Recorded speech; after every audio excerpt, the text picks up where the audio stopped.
Hey, welcome to The Payments Guy, your ultimate guide to demystifying the confusing world of merchant payments. I'm Frank Senna, your host, a merchant payment specialist with nearly a decade of experience. In each episode, we'll break down the toughest challenges in the payment space so you can be better informed when navigating payments for your own business. From minimizing the impact of chargebacks, avoiding funding issues, and ensuring you're never stuck without the ability to process payments, we'll help you make smarter decisions and grow your business. Let's get started.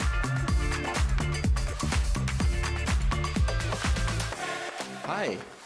Payment processing fees aren't as mysterious as they might seem, if you know what to look for, that is. Today, we'll cut through the confusion and arm you with the knowledge to review your merchant agreement like a pro. From fees to contract clauses, we've got it all covered. Welcome to The Payments Guy. I'm Frank Senna, your go-to guide for navigating the world of payment processing. In this episode today, we're going to demystify the key fees like the merchant discount rate, chargeback fees, and refund fees, while also discussing essential contract terms like reserves and early termination penalties. Plus, we'll include a link in the description to a blog post that summarizes everything in writing. So first, let's talk about the merchant discount rate, or the MDR, and the various pricing models related to it. So the MDR is a percentage of each transaction which is charged to a merchant, and it covers the cost of interchange fees, assessment fees, plus the processor's markup. So there's typically three different ways that a merchant can incur this merchant discount rate, or that percentage that you see on your credit card processing statement. So the best way to think about tiered pricing, which is the first pricing model that we'll discuss, think of it like buying an airline ticket where you have like the economy seats, which would represent debit card transactions, and they cost less than the first class seats, which would be like reward or corporate credit cards. So transactions are grouped into three buckets in a tiered pricing model.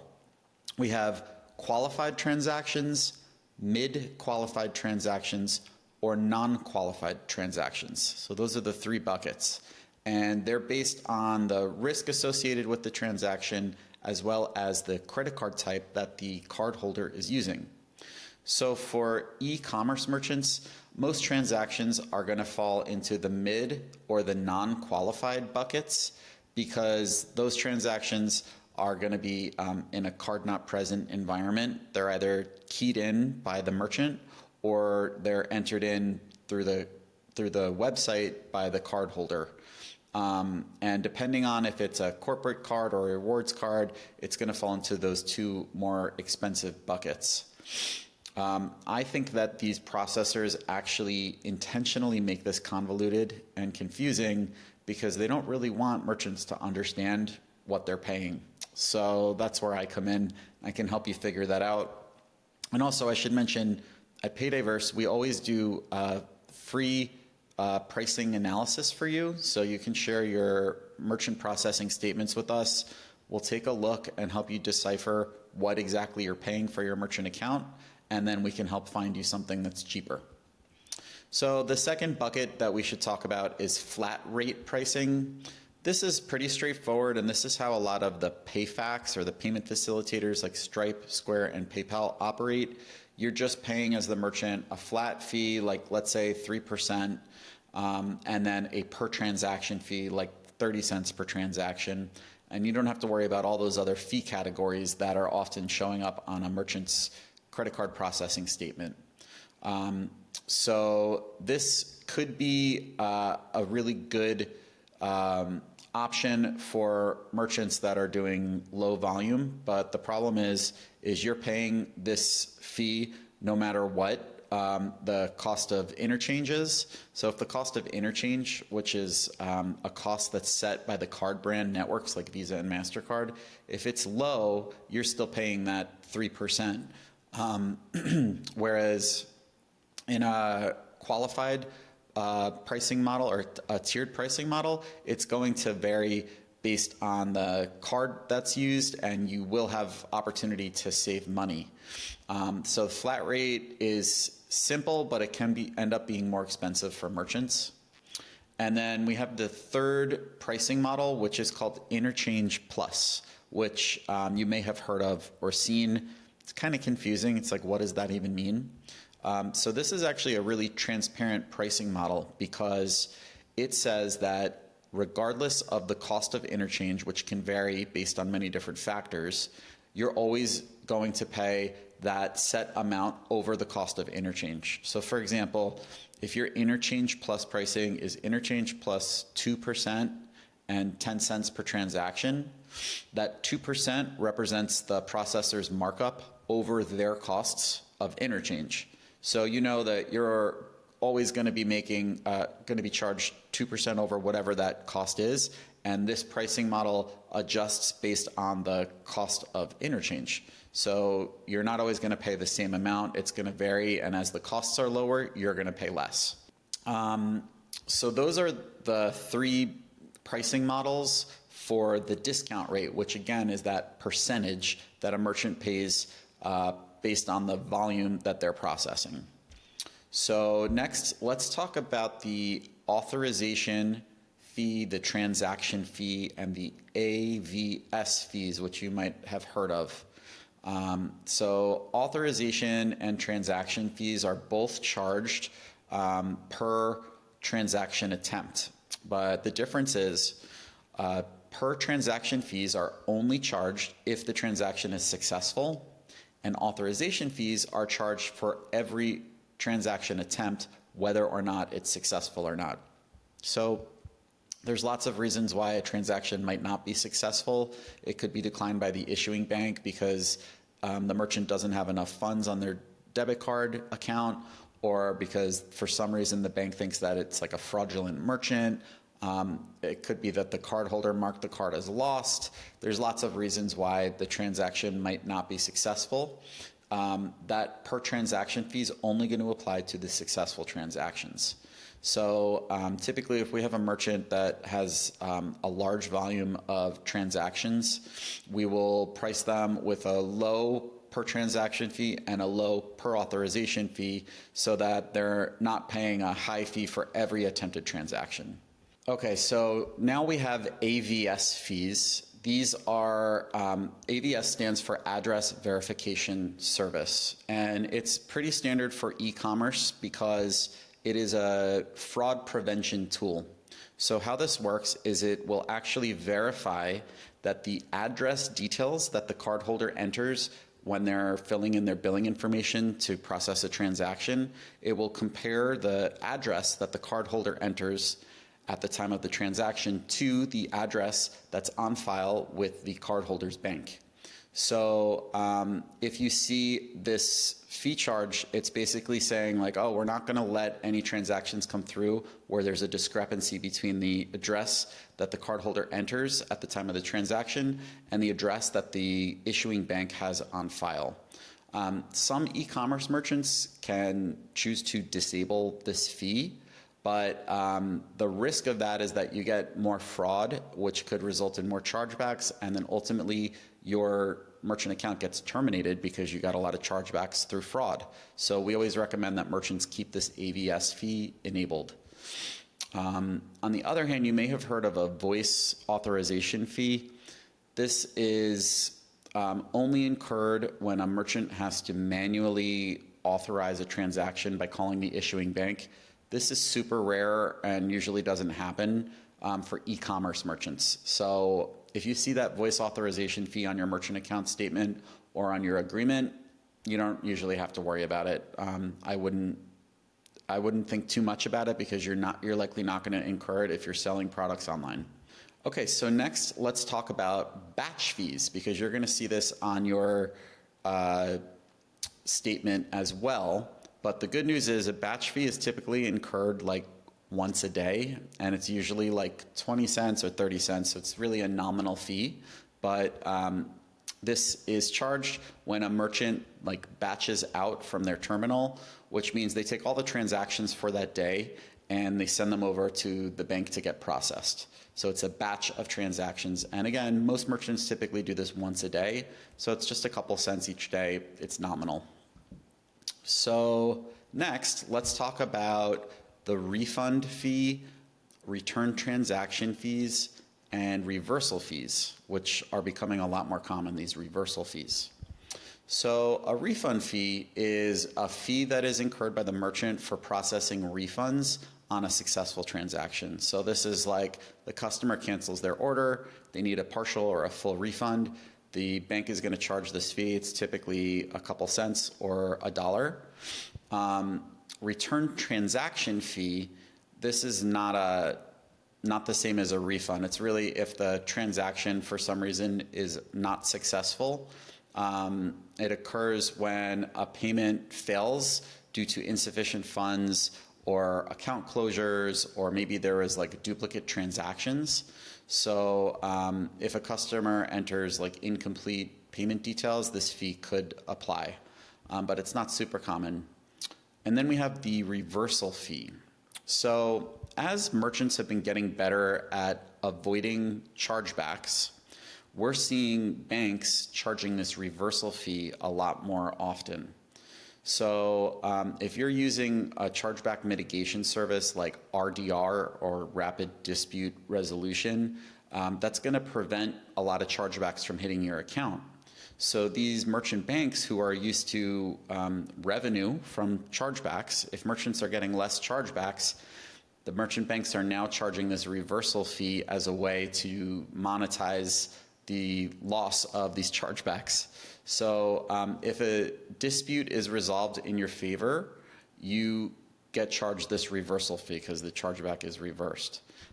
So we're seeing this a lot more often because, again, the banks are not making as much money off of chargebacks anymore. So this is their way of recouping that lost revenue.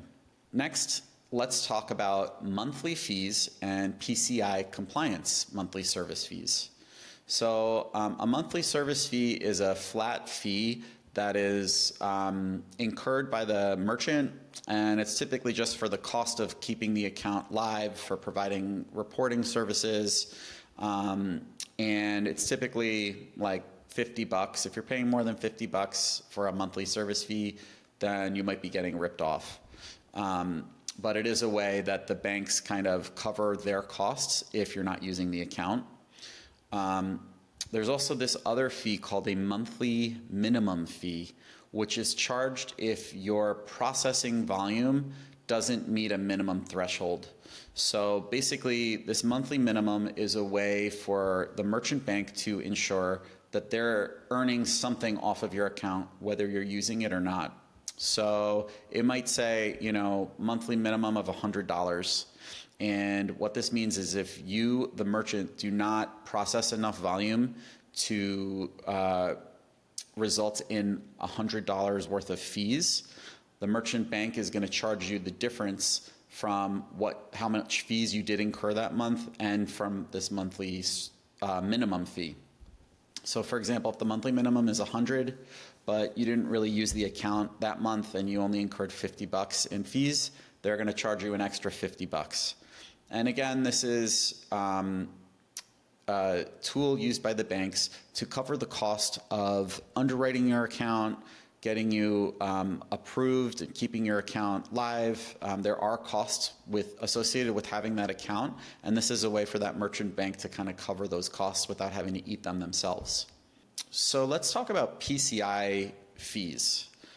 Typically on a merchant statement, you're going to see two types of PCI fees. There's a non-compliance fee and a compliance fee. PCI compliance is a way that banks ensure that a merchant is properly handling the data of their customers in a secure way that would prevent any sort of fraud from occurring on the account. It's really easy to avoid the non-compliance fee. It's going to be charged every month that you're not compliant, but all you have to do is complete this online questionnaire to show that your website is compliant. So typically the bank will have a third-party service who can help you to complete that questionnaire because it can be kind of confusing. But this is a great opportunity to avoid a fee, because this non-compliance fee, which can be $30 to $50 typically, it's optional. You don't need to incur it as long as you're compliant.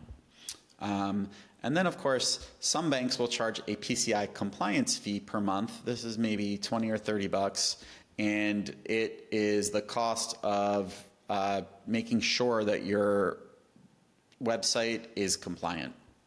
So that is a monthly fee that you will incur. It's non-negotiable, but that's what it's there for. A chargeback fee and a retrieval fee are what we're going to discuss next. You're probably familiar with a chargeback fee if you're a high-risk merchant.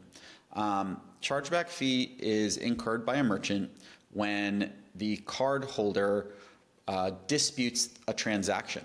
So if the cardholder is looking at their statement and they see a transaction they don't recognize, they might call their credit card company and say, I don't know what this fee is, or I don't know what this transaction is. I want to dispute it. And the card issuing bank will say, no problem, we're going to refund you for this transaction, and we'll take it up with the merchant bank. So this is the process of initiating a chargeback. Typically, this fee is going to be on the low end $15, and on the higher end it's going to be closer to $50 or $45. It really depends on the processor, on their costs, and it's a way for the processor or the acquiring bank to incentivize merchants not to get disputes, because when a acquiring bank gets a lot of chargebacks in their portfolio, the card brands will start putting pressure on those banks to close those merchants. So it kind of trickles down from the card brands, this pressure and incentive to avoid disputes. Typically, if you're getting a lot of cardholder disputes, you're doing something wrong. Maybe it's not clear for customers how they can unsubscribe from your subscription, or maybe the quality of the products isn't great, or maybe there's an issue with fulfillment that's preventing those products or services from being delivered in a timely manner. So these chargeback fees are incurred when a chargeback is initiated, and they can be avoided if you can manage your business in a healthy way, and also utilizing some of the third-party chargeback prevention tools that I discussed in my previous episode about chargebacks. So check that out if you want to learn more. There's also this fee called a retrieval fee. It's charged when the issuing bank requests documentation for a chargeback or a dispute. So a lot of times if you're using a third-party chargeback mitigation service, they will often handle the retrieval for you, and you can avoid this fee from your merchant bank.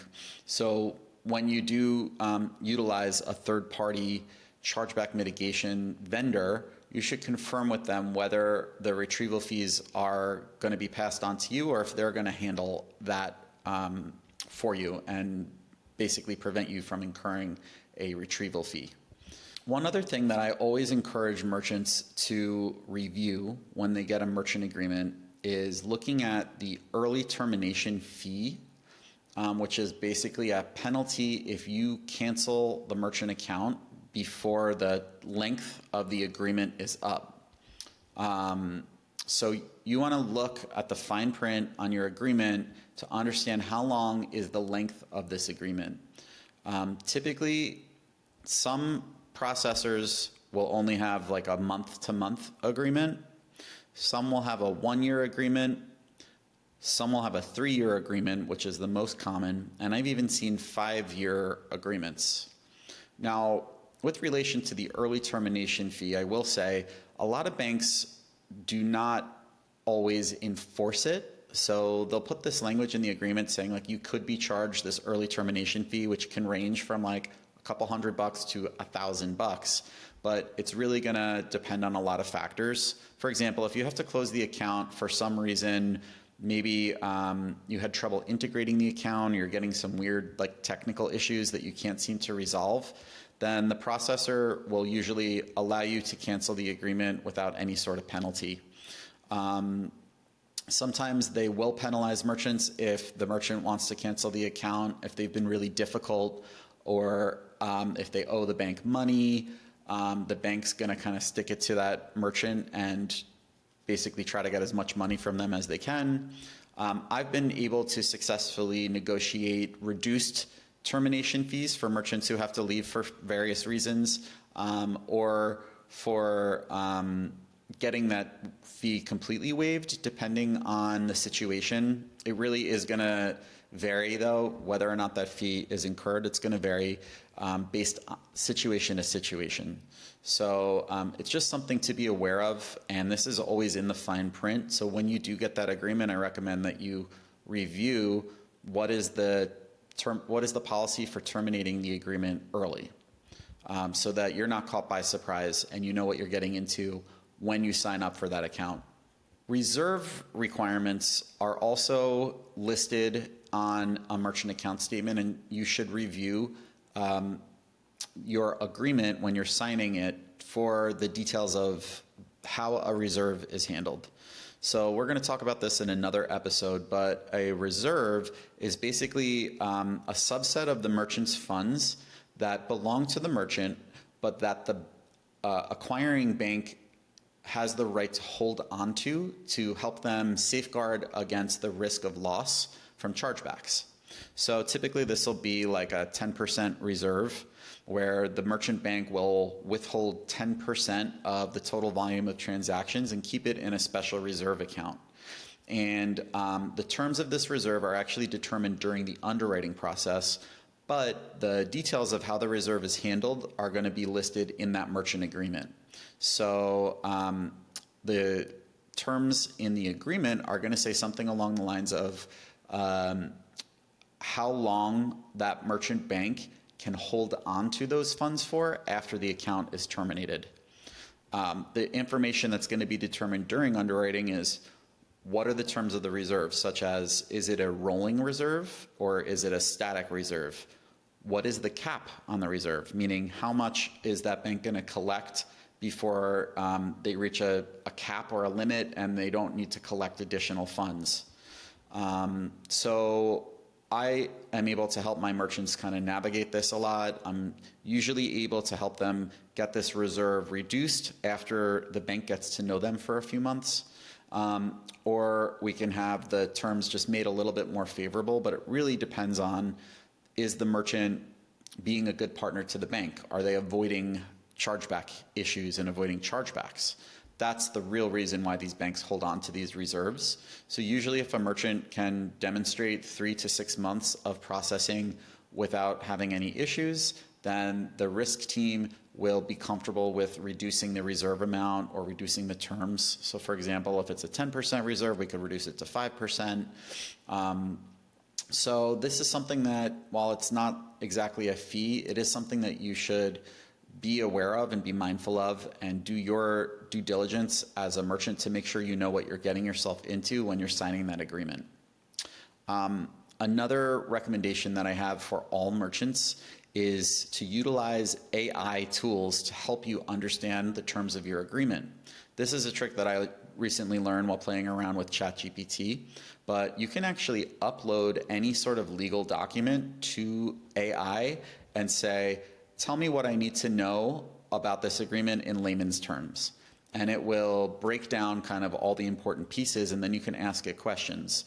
Well, how long can the bank hold my money for the reserves? Or you could say, help me understand all the details of the reserve with this bank based on this agreement. And it'll give you all of that information up front.